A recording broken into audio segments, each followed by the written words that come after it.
R10343, State of Texas versus Alisa Marie Herrera. Can I have parties announced for the record for the state? Defense. Revoked, Ms. Herrera. And Mr. Wolf, you're on this side for security purposes. And are you Ms. Herrera? Yes, ma'am. Did you review the document entitled Motion to Revoke Community Supervision with your attorney? Did Yes, you ma'am. understand it? Yes, ma'am.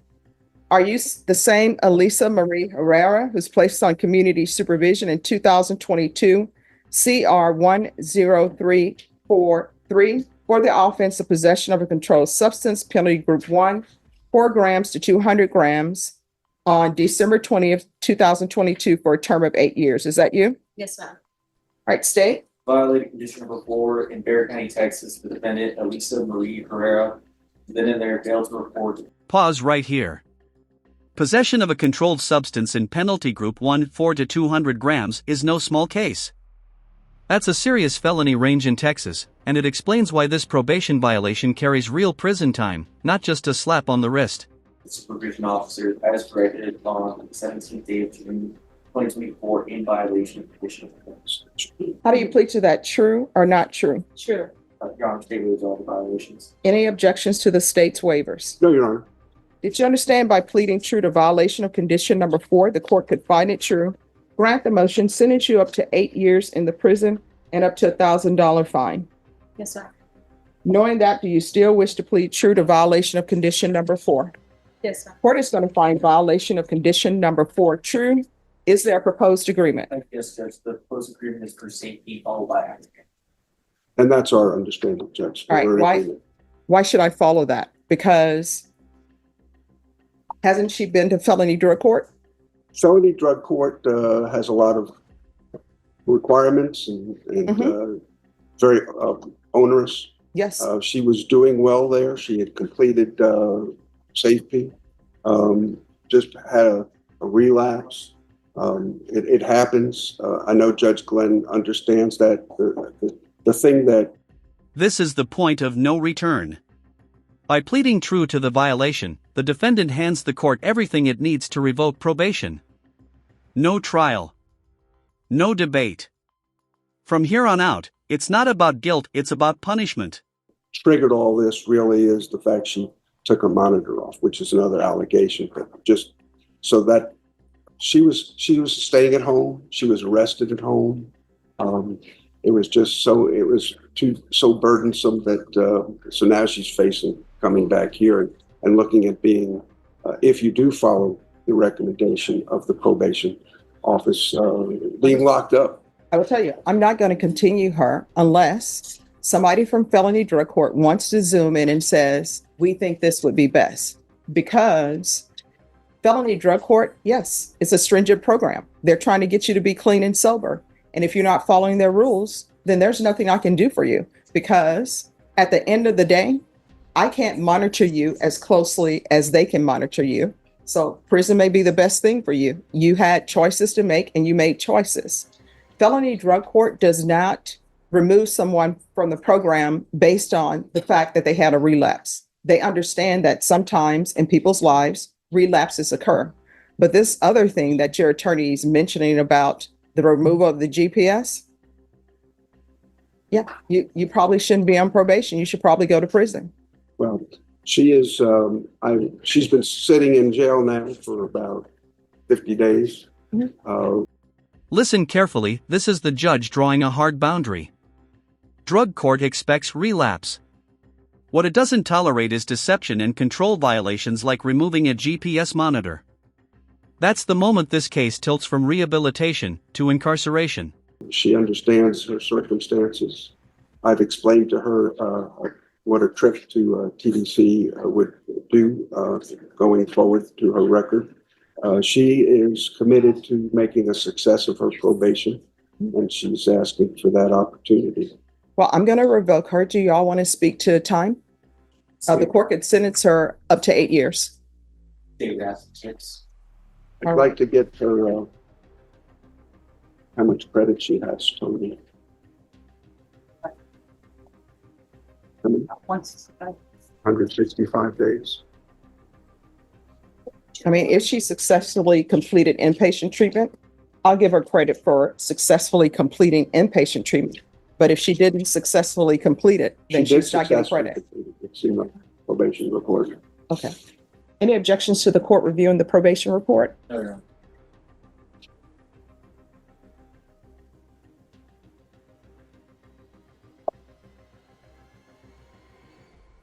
Yes. So I'm reading the court summary, and in the court summary, it says that you tested positive for cocaine, you admitted to using, and so they tightened your sanctions. And then you didn't call the UA hotline. One time you called late, and then you failed to submit, and then you had another positive, and they gave you sanctions instead of removing her from the program. So they understand that, but when you're not trying at all, there's nothing that This explanation matters. The court isn't punishing addiction, it's punishing behavior. Missed UAs, late calls, repeated positives, those aren't accidents. Judges look for effort, not excuses, and right now the effort just isn't there. they can do, and you were not trying. So, probation, did she successfully complete inpatient treatment? Judge, she was in status 175 days, and that was successful. All right, so I'm going to revoke, sentence you to 6 years in the prison, give you credit for any time served, and credit for any time served for successful completion of inpatient treatment. And let me see.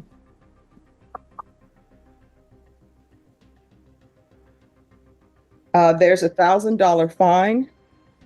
Time and money were run concurrent. All right, was the restitution paid to the Bexar County Crime Lab for UAs? For testing of the drugs?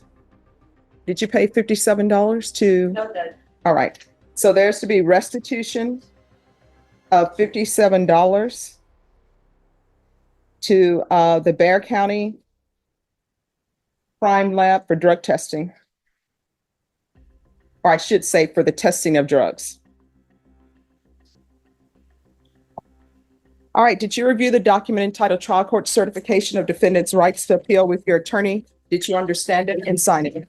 Yes, ma'am. All right, you have a limited right to appeal, and that right to appeal is as it relates to the allegations in the motion, not the fact that you are. 6 years sounds harsh until you remember the court could have gone up to 8.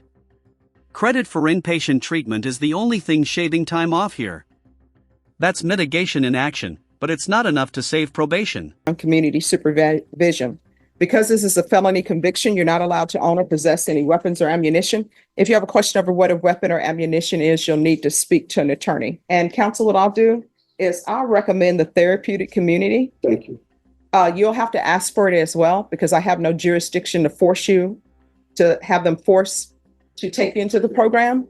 It doesn't increase the length of time that you are in the prison, but at least it will give you hopefully some tools so you will not be back here for drug use. You understand? Yes, ma'am. We can go off the record. When you're released from prison, if you don't know where to go, if you don't have a place to stay, if you don't know where to get treatment, if I'm here, you can still come back here and I will guide you and pick up the phone and call people who can help you maintain your sobriety. Yes, ma'am. All right, good luck to you. Thank you. You're welcome. Judge, I had another matter Yes. I wanted to address. CR 7878, State of Texas versus Augustine Adam. Can I have parties announced for the record for the state defense? Marissa Javenko for Mr. Adam. And are you Mr. Adam? Yes, ma'am. Excuse me, Yaya, could I have the file stamp for a motion to revoke? Yeah. Thank you. I have my copy. You want my copy? All right. Mr. Adam, did you review the document entitled Motion to Enter Adjudication of Guilt and Revoke Community Supervision and First Amendment Motion to Enter Adjudication of Guilt and Revoke Community Supervision with your attorney? Did you understand it? Yes, ma'am. This final exchange is easy to overlook, but it's powerful. Even after sentencing, the judge leaves the door open to guidance and help. Accountability doesn't cancel compassion, but compassion doesn't cancel consequences either. Are you the same Augustine Adam who was placed on deferred adjudication in 2022 CR 7878 for the offense of assault, family choking, strangulation on September 16, 2022 for a period of 4 years? Is that you? Yes, ma'am. All right, state. Judge, before I read it, I just want to make sure that you're aware that there's also another case that is in between the two. I don't know if- Yes, Okay. I have that. Thank you. Yes, Your Honor. Violated condition number 4 in Bexar County, Texas, to Lieutenant Augustine Adam. The defendant failed to report to the supervision officer as directed for the months of January and February 2023. Violation of condition number 4. How do you plead to that? True or not true? True. And we waive the remaining violation condition, Your Honor. No Any objection. No objection. Did you understand by pleading true to violation of condition number 4, the court could find it true, grant the motion, find you guilty, and sentence you up to 10 years in prison and up to a $10,000 fine? Yes, ma'am. Knowing that, do you still wish to plead true to violation of condition number 4? Do you understand? Because I want the record to be clear and to make sure that you understand whatever agreement that you worked out with the state, the court does not have to follow that agreement. Do you understand? Yes, ma'am. The agreement that may have made with the state, that's just a recommendation for the court. Do you understand? Yes, ma'am. Knowing that, do you still wish to plead true to violation of condition number 4? Yes, ma'am. Court will find violation of condition number 4 true. Is there a proposed agreement? There is, Your Honor, and it is to deny the motion and continue the individual on his probation, and to run this concurrent with cause number 2023 CR 5176, which is a criminal mischief state jail. So here's the question for you. Was 6 years the right balance between accountability and recovery, or did the system give up too soon? Drop your take in the comments. All right, is that the proposed agreement?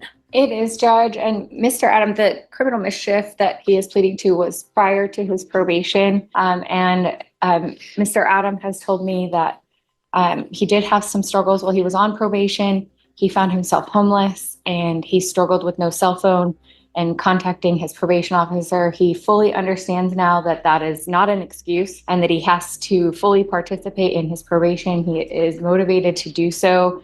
He has another child coming and he has never been to prison. He does not want to experience prison for the first time. He wants to be able to be here for all of his children, including the new birth of his new child. And there is a significant amount of restitution that is owed based on the criminal mischief case. And he is understanding that and prepared to do what he can to gain employment and work on paying that restitution. All right. Do you have anything you wish to say? No, ma'am. All right. So where has he been since 2023? It's my understanding, Judge, that that's when he was homeless. I don't know if he wants to speak on that himself, but I didn't have nowhere. I was You want to living on raise the your right street. hand for me, please? Do you solemnly swear or affirm the testimony you give would be the truth and nothing but the truth, so help you God? Yes, ma'am. All right, you can lower your hand. Where have you been? I've been living on the streets by myself. Like I was Living on the street since when? since 2023. My own family threw me out when I had my other kids with me. That's how I ended up on a CPS case, and I went bottom hill from there. Like I was going through depression. All right, but you have a child that's on the way. Yes. So I'm assuming, since you have a child on the way, that child has not been in gestation since 2023 because the months don't add up. No, this So- this child that's coming is just a recent child that So help me understand, you're homeless, which means you don't have a place to stay, but yet you continue to have children that's not. and you're homeless. I do certified contracting, Okay. so that's like And who is the mother of this child that's about due? her name's Laura. I don't know. I don't remember her last name. It's So you're having a child with somebody you don't even know their last name. yes, ma'am. Okay. Any other questions? no, Judge. Has he done anything on probation? Ms. Abrams? No, Judge. All right. Court is going to grant the motion, find you guilty. His range of punishment is up to 10 years in the prison. Would you like to speak to the amount of time, counsel? Judge, we would ask for the minimum of 2 years. All right. Court is going to find you guilty. The court will sentence you to 5 years in the prison. Give you credit for any time served. There's an affirmative finding of family violence. There's to be no contact with Destiny Cardenas. I have no contact with her no more. We cut we went our separate ways. I'm sorry, what? We went our separate ways after Okay. that. All right. All right, did you review the document entitled Trial Court Certification of Defendant's Rights to Appeal with your attorney? Did you understand it? Yes, ma'am. And did you sign it? Yes, ma'am. You have a limited right to appeal. That right to appeal is as it relates to the allegations in the motion, not the fact that you are on deferred adjudication. Do you understand? Yes, ma'am. All right, because this is not, I'm sorry, because this is an affirmative finding of family violence and a felony conviction, you're not allowed to own or possess any weapons or ammunition. If you have a question over what a weapon or ammunition is, you need to speak to an attorney. Do you understand? Yes, ma'am. All right. Do you all still wish to proceed with the plea bargain agreement that's been reached? We just step back for a moment? Yes. Okay, All right. You have a seat in the box.